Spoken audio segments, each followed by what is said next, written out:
Hi there, I'm Colin Green. You're listening to Spike Pit, but this is not one of my normal episodes. I'm calling these episodes my drive-by episodes, wherein I speak a little bit more candidly about the things that are on my mind. I'll be pulling less punches, maybe biting a bit less on my tongue. Now, if you think that's perhaps not such a good thing, then this is not the episode for you. Remember, this is a drive-by. Well, what do you know, folks? It's raining again. This has been like the worst October I've had since I started gardening. Absolute washout. A little bit unfortunate because October's normally a good month for me. What it has meant is I've been getting time to mess about with some projects that I've kind of had on a back burner or I've been procrastinating about for, well, probably years at this point.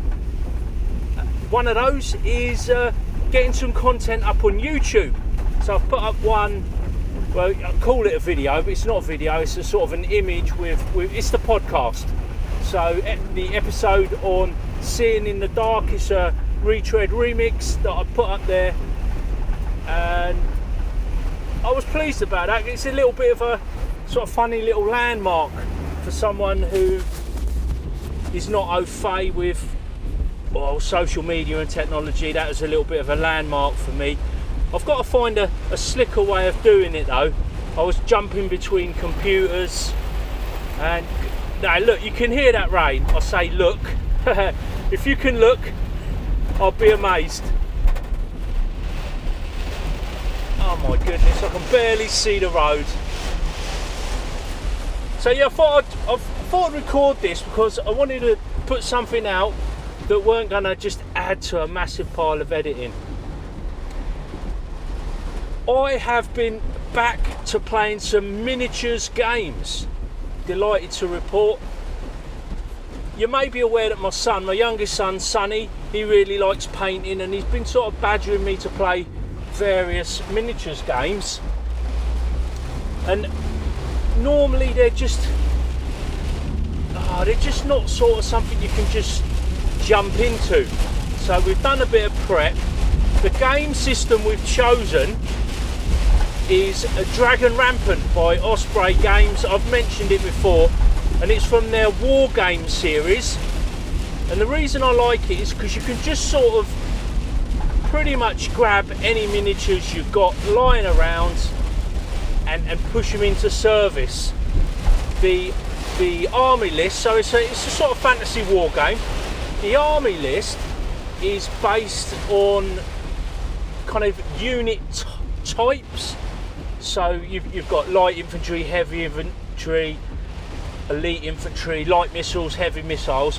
So they've got these kind of generic titles, and then you can customize them a little bit. They've got additional options. You can pay a little extra points cost, say, to make heavy infantry aggressive, and they lose their fighting in what are they called? Like they form a wall of spears. Well, you lose that and you have aggressive, which means they're kind of basically armed with maybe like a couple of hand weapons, and they go charging in, so they get a better attack because you have a defense value, an offense value, and so it allows you to really dream up an army list to represent your miniature collection. Anybody that's played anything by Games Workshop, like I did as a kid, will understand what it's like to have these regimented army lists that kind of force you into spending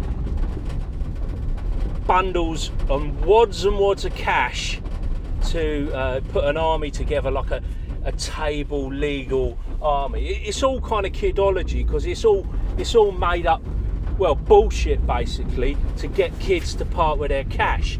It's all kind of very exciting when you're in the midst of it.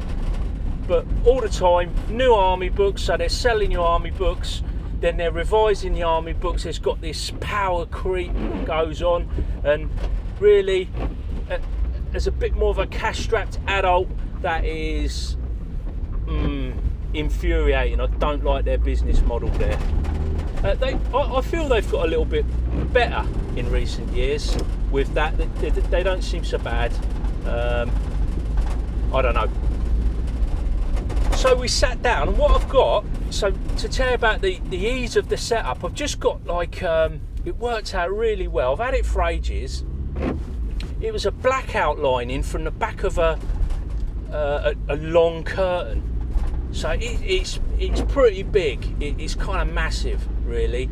And what I did, I painted it like a painter would, like a set painter might paint a backcloth for a sort of theatrical performance. But I've just done it as a kind of muddy, grassy, nondescript battlefield colour. And it's really effective. I just got in there with some acrylic paints, mixed a bit of PVA in with them, and that's our cloth. And so far we've not introduced scenery. I've got some, but I've got to dig it out. And we just play on this cloth. So we tend to use like a 6x4 type of battlefield size, 4 or 5 units a piece, and we go at it. The only restrictions in the army list is you can't, well, I say the only restrictions, but the main restrictions are you can't have more than a 10-point unit, and armies are typically 24 points. We play 24 points. And to give you some idea, heavy infantry unit comes in at around 4 points. So you end up with 4 or 5 units. You've got to have at least 4, and you can have no more than 10. And a unit has to cost at least 1 point, I believe.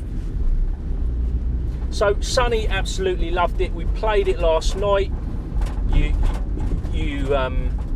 You're rolling loads of dice, so you're always rolling 12 dice until your unit is at half strength.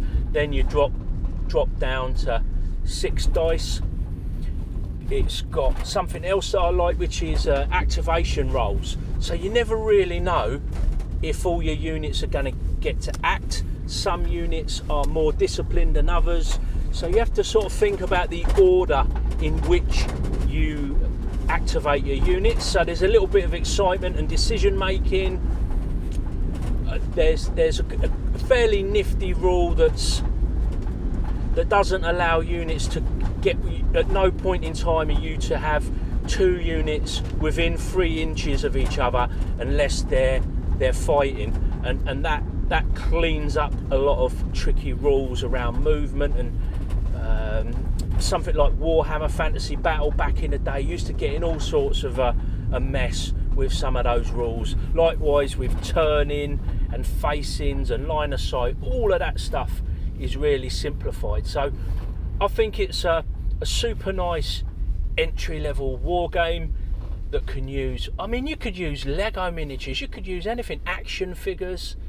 I was thinking of digging out my War Master stuff, which is like small scale, well, small figures, so you've got these like large scale battles going on, so I might do that. Yeah, man, I'm really stoked. You probably can tell I'm pretty excited about it, and it's good to do something different and talk about something different. So thought it was time for a drive-by. And I forgot, I meant to talk about something else. So for the miniature nuts out there, this was another departure from the norm for me. I got out some of my old 80s figures, so it was like not my kind of main Warhammer armour. It was like all my kind of cast off figures that at the time they'd basically been made out of date by Games Workshop. So they're all lead minis, they're 80s minis, and I've got, I think they're Rutlugs armoured orcs, and there's some bowmen, orc bowmen that I can't remember the name of. I've got an old shaman, an orc shaman that I want to find, add him in. He's got like a pointy wizard hat, really cool. And at the minute I'm using a Grimgore Ironhide miniature. He's kind of, he's more recent, and I've based him up on a big old base. It's about a 60mm base, I want to say, and he's towering above the rest of the army.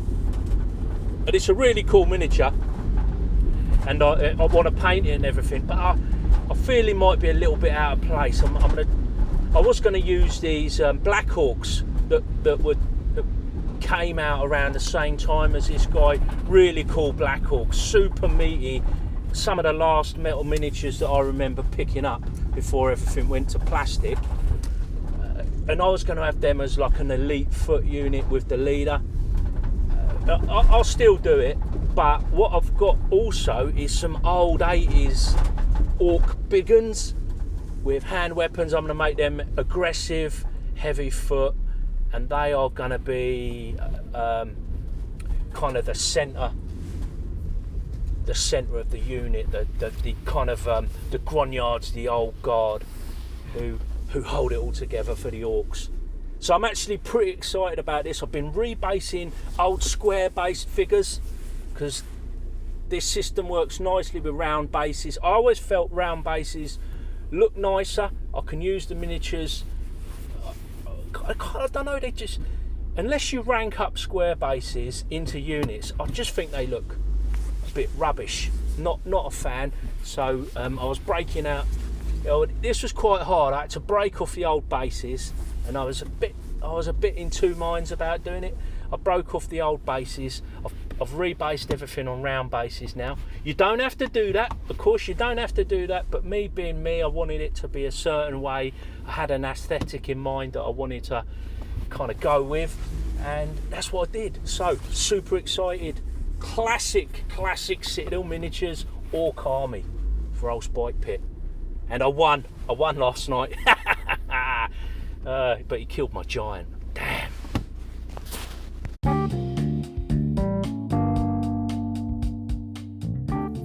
Thank you for listening to this Spike Pit drive-by episode. If you've enjoyed the show, consider spreading the word via social media. Take care. Catch you later.